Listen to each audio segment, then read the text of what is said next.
melanjutkan kepada sambutan dari tokoh agama Protestan kepada yang terhormat Pastor Nelson Ogoredi. Kami persilahkan untuk dapat berkenan hadir ke atas panggung. Boleh kita berikan tepuk tangan untuk beliau.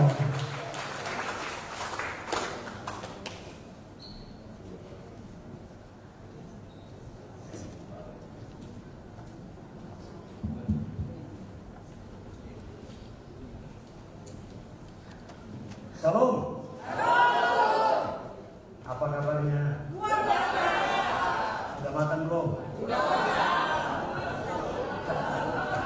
Yang sudah makan belum makan boleh bro, berikan tepuk tangan dong.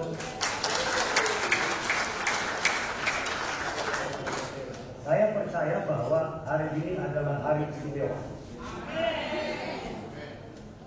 Amin.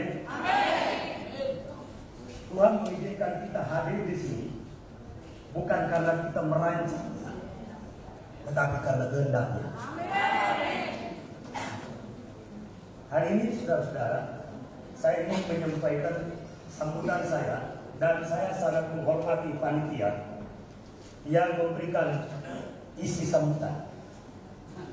Saya bisa saja menyampaikan sambutan seperti yang disampaikan oleh yang terhormat, yang terkasih Bapak Ustadz, ya, dan Bapak Amin Panggabuka, ya, yang semuanya mungkin akan menyampaikan masing-masing dengan lisan.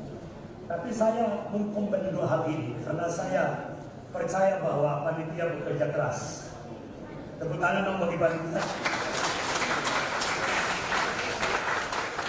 Ya, perkenalkan nama saya sudah dipajang di situ ya. Saya Pastor Nelson Ogoredi. Asal saya dari NTT. Istri hanya satu.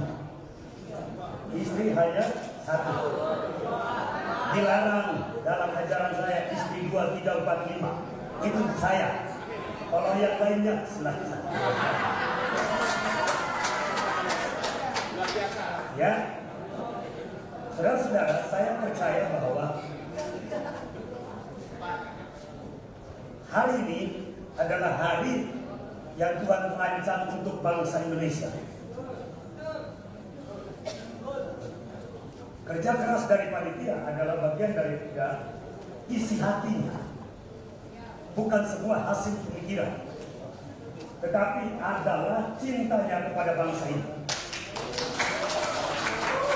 Kalau tidak ada yang cinta bangsa ini, pasti tidak ada yang hadir di sini. Kalaupun yang tidak hadir pasti cinta. Cuman maksud saya adalah setiap panitia dan kita yang hadir di sini adalah penuh cinta kepada bangsa ini. Berikan tepuk tangan bagi Indonesia. Haleluya. Ya, karena saya menyampaikan sambutan Kristen Protestan, saya sedikit ada kata-kata, ya, kata-kata Kristen Protestan yang ada haleluya ya. Tidak apa-apa kan? Haleluya. Ya. Saya bacakan sedikit aja dan nanti saya akan sampaikan dengan apa yang ada di dalam hati saya untuk Indonesia. Ya, saya baca di dalam Luka, panitia memberikan kepada saya satu ayat khusus dari Alkitab. Kitab Luka 6 ayat yang ke-8 berkata begini. Hai manusia, telah diberitahukan kepadamu apa yang baik dan apakah yang dituntut Tuhan daripadamu selain berlaku adil, mencintai kesetiaan dan hidup dengan rendah hati di hadapan Allahmu. Tuhan menuntut kepada kita hidup pertama adil, yang kedua setia, yang ketiga rendah hati. Setuju? Tiga hal ini tidak mengenal agama. Keadilan tidak memandang agama. Kesetiaan tidak memandang agama. Kerendahan hati tidak memandang agama. Bahasa tepatnya adalah ketiga hal ini tidak beragama. Setuju sama saya? Setuju sama saya? Sebelum agama ada, Tuhan sudah ada. Tuhan Maha Hadir. Setuju? Tuhan itu adil? Adil. Apakah Tuhan setia? Setia. Apakah Tuhan merendahkan dirinya? Ya. Makanya Dia menciptakan kita. Kita lebih istimewa dari binatang manapun. Kita lebih istimewa dari pohon-pohon. Amin. Tidak boleh ada seorang pun di antara kita memandang yang lainnya lebih rendah dari diri. Tidak boleh. Setuju? Setuju? Setuju? Indonesia ada di tangan Tuhan. Ini nggak ada aminnya. Saya tidak minta supaya Kristen yang amin. Semua amin. Karena amin sendiri tidak beragama. Amin adalah setuju. Setuju? Indonesia di tangan Tuhan. Amin. Amin. Indonesia tidak boleh diintervensi oleh bangsa lain. Amin. Kalau ada hanya hubungan dengan negara lain, itu wajar. Bilateral, wajar. Kenapa? Karena Indonesia ada manusia, bangsa lain ada manusia. Kita hidup sebagai manusia harus adil, setia, dan merendahkan diri. Rendah hati. Kita hidup di dunia ini sama dengan hidup sebagai manusia atau orang yang sama-sama mengerti tujuan Tuhan dalam hidup kita. Yes? Setuju? Setuju? Karena apa? Saya suka sekali melihat. Kalau saya lihat orang, saya tidak suka lihat agama. Karena pada dasarnya kemanusiaan tidak beragama. Amin. Perasaan tidak beragama. Pikiran tidak beragama. Setuju? Kalau agama itu benar-benar adalah kekuatan terbesar manusia, maka Tuhan tidak ada. Setuju? Lalu untuk apa ada Tuhan? Untuk apa kita beragama? Untuk apa? Untuk apa kita memiliki iman? Bukankah Tuhan yang mencipta kita sebagai manusia? Saya setuju begini, saudara. Di dunia ini, semua orang menempatkan dirinya di ruang agama. Saya setuju. Saya sangat setuju. Karena itu butuh yang namanya ketertiban hidup. Keberadaan agama adalah, ya, eksistensi agama adalah mengatur atau menertibkan umat beragama. Itu saja. Setuju? Supaya hidup sesuai dengan aturan beragama. Tapi sesuai dengan ayat yang tadi saya baca, bahwa keadilan, kesetiaan, kerendahan hati tidak beragama. Artinya siapapun di antara kita harus adil. Amin. Amin. Amin. Amin. Untuk bangsa Indonesia, Amin. pemerintah bangsa kita harus adil kepada rakyatnya. Amin. Amin. Rakyatnya harus adil kepada pemerintah. Amin. Supaya seimbang. Amin. Amin. Amin. Jadi kita tidak boleh menuntut pemerintah terus.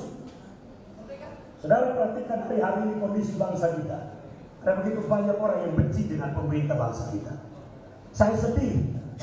Sebagai tokoh agama, sebagai seorang agamawan atau seorang rohaniawan, saya sedih.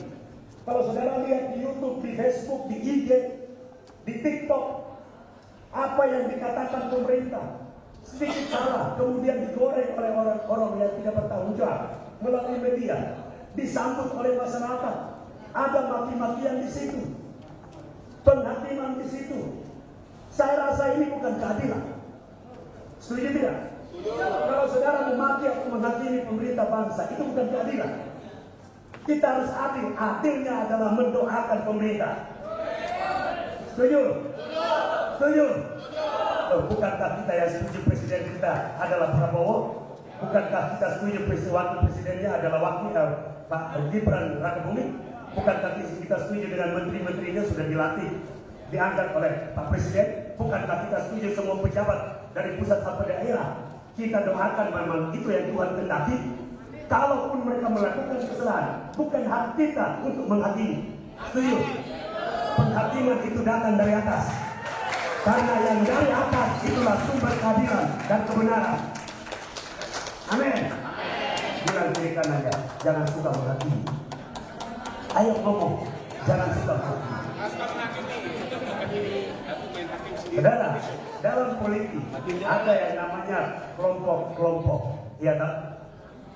Karena makanya di Indonesia ini, saya berharap pemerintah mendengar ini. Ini doa saya. Ya, ini doa saya. Saya berharap di pemerintah di Indonesia ini hanya ada 2 partai. Capek sekali kita melihat begitu banyak partai di bangsa ini. Muncul lagi ormas. Saudara, kepentingan bangsa ini hanya satu. Kalau muncul begitu banyak akan banyak bertambah-tambah kepentingan, betul tidak? Kalau ada pemimpin partai yang mendengarkan ini, jangan tersinggung. Karena begini sudah. Kalau kita mendengar dan melihat visi sebangsa kita hari-hari ini, doa kita adalah kita sepakat. Saya berpikir begini bahwa kalaupun banyak partai dan muncul lagi partai-partai yang baru yang disahkan oleh pemerintah, ya, undang-undang disahkan semuanya, bertumpuk-tumpuk partai di bangsa ini, maka siapakah yang jadi rakyat? Kan saya lihat.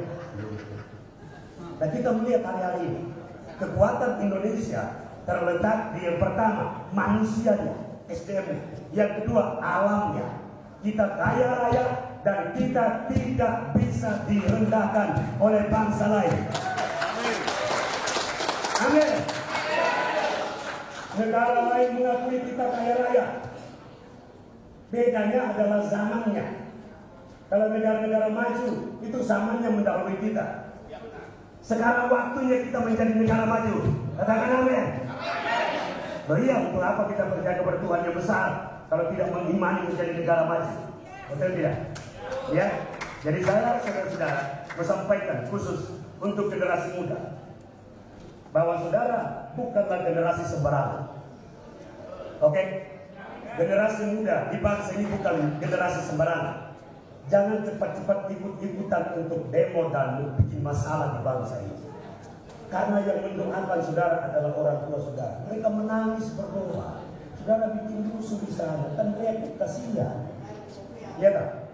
Kita berdoa supaya lahir generasi-generasi yang menguasai dirinya, menguasai hatinya, menguasai emosinya, dan dapat mengendalikan ilmu pengetahuannya, dan dapat menyalurkan potensi dirinya untuk membangun bangsa ini menjadi bangsa yang maju, menjadi Indonesia emas. Setuju? Kan temanya kita sedang mengusung ya untuk menjadi Indonesia emas tahun 2045. Ada begitu banyak kata-kata politik di bangsa ini yang kita dengar melalui media sosial tentang tahun 2030 Indonesia bubarlah.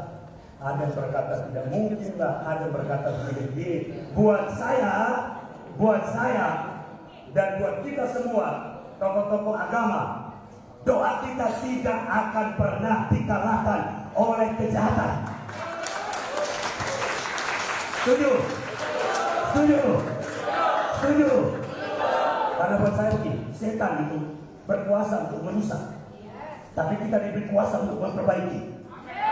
Kita diberi kuasa untuk membangun.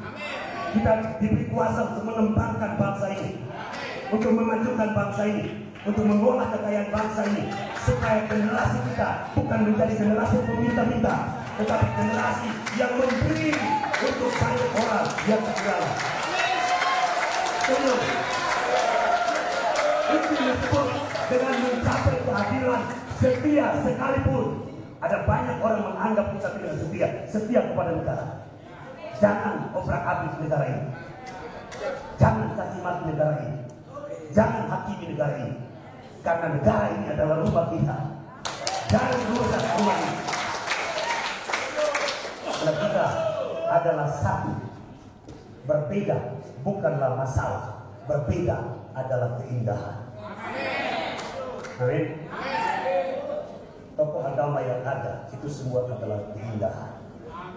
Saudara berjumpa dengan siapa saja, saudara tanya agama apa, silakan bertanya. Dan ada yang menjawab, saya agama Islam, saya Buddha, saya Hindu, saya Konghucu, saya Kristen, saya Protestan, saya Katolik. Silakan. Itu namanya jawaban tentang keindahan Indonesia. Saya percaya bahwa bangsa kita masih memiliki harapan yang besar, dan bukan hanya harapan yang ada pada pemerintah bangsa kita, dan juga ada pada tokoh-tokoh agama, sehingga disampaikan melalui sebuah doa, dan bukan hanya ada di dalam masyarakat yang menjadi harapan-harapan yang besar, tetapi saya percaya rencana Tuhan pasti besar untuk bangsa ini. Saya percaya rencana Tuhan masih besar untuk bangsa ini. Setiap kita diberikan kepercayaan masing-masing, saudara punya harta di mana-mana. Saya berdoa saudara supaya kita semua mengolah semua harta yang kita miliki dengan baik dan tepat untuk keseimbangan bersama. Saya mau tutup dengan doa supaya pemerintah bangsa kita adil. Ya, apa yang disampaikan Pak Ustaz tadi adalah sebuah pesan yang tidak pernah hilang selama kondisinya seperti ini. Apa ya? Tentang korupsi. Ya, saya itu sempat berpikir ini. Kalau di Indonesia kenapa hanya ada lembaga korupsi, ya, KPK, Komisi Pemberantasan Korupsi? Kenapa tidak ada Komisi Pemberantasan Kolusi dan Nepotisme? Kan kurang adil. Ini kamu sebagai tokoh agama punya hati untuk bangsa. Dan saya pikir dengan harapan begini, Indonesia di era Pak Prabowo dan Pak Gibran harus kita dukung, sekalipun ada kesalahan atau keputusan atau kebijaksanaan yang salah mereka buat, itu urusan Tuhan. Amin. Doakan, karena belum tentu bisa jadi hari-hari ke depan di antara saudara yang jadi presiden. Anak saudara bisa jadi presiden. Bisa jadi. Karena Tuhan punya rencana yang tidak bisa diketahui oleh manusia, tidak bisa masuk akal, tapi Tuhan punya masa depan yang indah. Segala sesuatu ada waktunya yang indah. Tepuk tangan dong bagi Indonesia.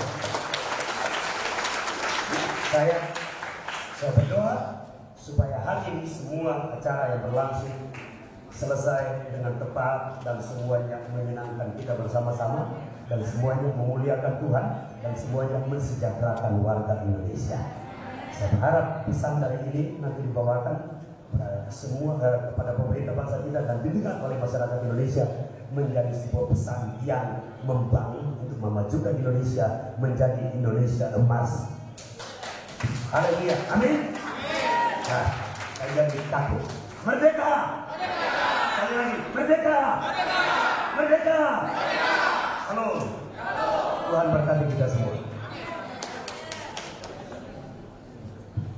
Ya, boleh kita berikan tepuk tangannya sekali lagi untuk Bapak Pastor Nelson Boreni yang begitu luar biasa, begitu berapi-api hari ini memberikan sambutannya. Dan juga langsung